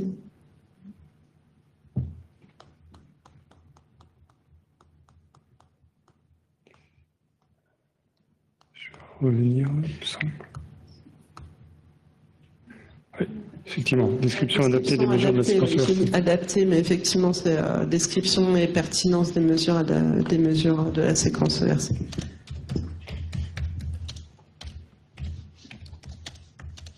Paul, il y a une question au milieu de la salle.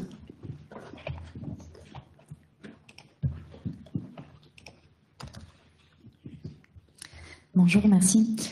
J'ai une nouvelle question concernant la phase amont. Je me demandais comment allait être notée la phase amont, c'est-à-dire est-ce que ça sera la responsabilité du pétitionnaire que de résumer dans le dossier déposé les différentes interactions qu'il y a eu avec les services instructeurs, les rendez-vous, les réunions de pré-cadrage, éventuellement les fois où il y a eu une déclinaison des services de l'État pour indisponibilité pour échanger, ou est-ce que c'est un historique et qui est gardé du côté des services instructeurs? Donc voilà, comment ces éléments vont être remontés?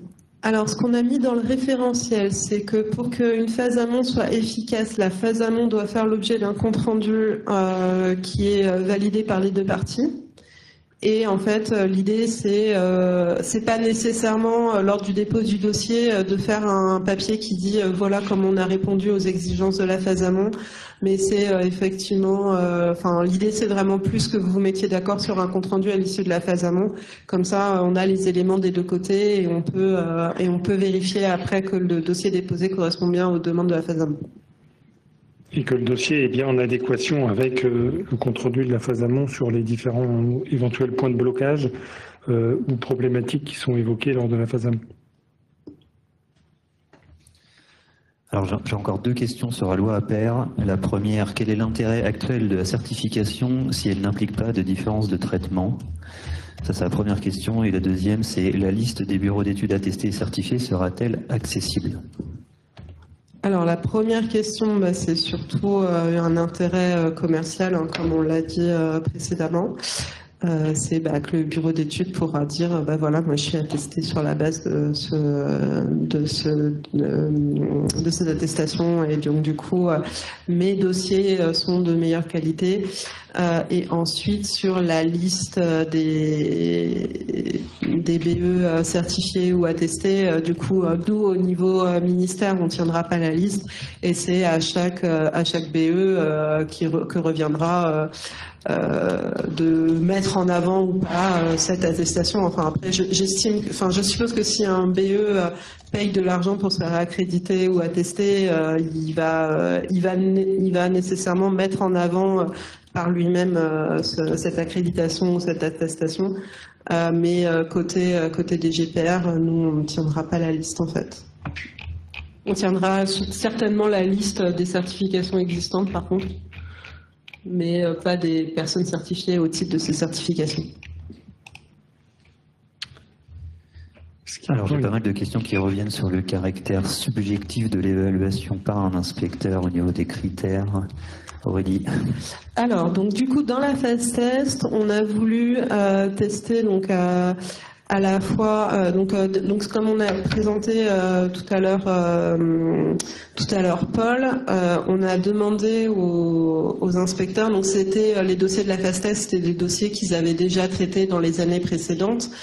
On leur a demandé à votre avis, enfin vous, comment vous estimiez la qualité de ce dossier-là que vous avez instruit? Et ensuite, on leur a demandé de remplir la grille et on a essayé de voir si la grille donnait à peu près les mêmes résultats que ce que eux ils estimaient dans leur fort intérieur. Et comme on s'est dit que c'était pas suffisant, on a également pris quelques dossiers qui avaient été instruits par 2 inspecteurs différents et on leur a fait remplir la grille en croisé, en aveugle, pour voir et du coup en fait sur ces dossiers l'écart alors sur 20 parce qu'on était très scolaire à ce moment-là, on a eu un écart de 1 point, 1,5 point sur l'évaluation des dossiers et en fait les inspecteurs ont le même ressenti sur la qualité d'un dossier et si un dossier vous n'allez pas avoir sur un même dossier un inspecteur qui va trouver le dossier excellent et un inspecteur qui va trouver le dossier très mauvais, vous allez avoir des écarts de sensibilité sur 1 ou 2 critères mais au final en fait la note définitive, elle est très très proche entre 2 inspecteurs et c'est vrai que c'est un point qui nous a été souvent remonté et tous les tests qu'on a fait prouvent que ces critères ne sont pas si subjectifs que ça en fait. Et qu'on a dans l'inspection une vision partagée et une culture commune qui nous permet de savoir à quel moment ce critère-là est validé ou pas, même si peut-être notre référentiel ne le décrit pas suffisamment, parce que du coup on a une formation commune qui nous permet de savoir ce qui est attendu. Voilà. Et donc peut-être que le référentiel est mal écrit, mais en tout cas les inspecteurs le comprennent tous de la même façon. Peut-être encore une question sur le référentiel. Quel est le lien entre le référentiel et cette étape de recevabilité pour un dossier? Alors, de la même façon, hein, le référentiel, il intervient une fois que l'ensemble du dossier est terminé. Certes, l'évaluation va se faire au fil de l'eau, mais le référentiel n'intervient qu'à la fin. Du coup, le référentiel n'intervient pas au niveau de la phase amont, il n'intervient pas au niveau de la phase de recevabilité, il n'intervient pas non plus au niveau de la phase de complément. Et c'est bien une évaluation à la fin sur la qualité globale du premier dossier déposé. En d'autres termes, on répète s'il n'y a pas de lien entre le référentiel et l'autorisation, la procédure d'autorisation à proprement parler du projet.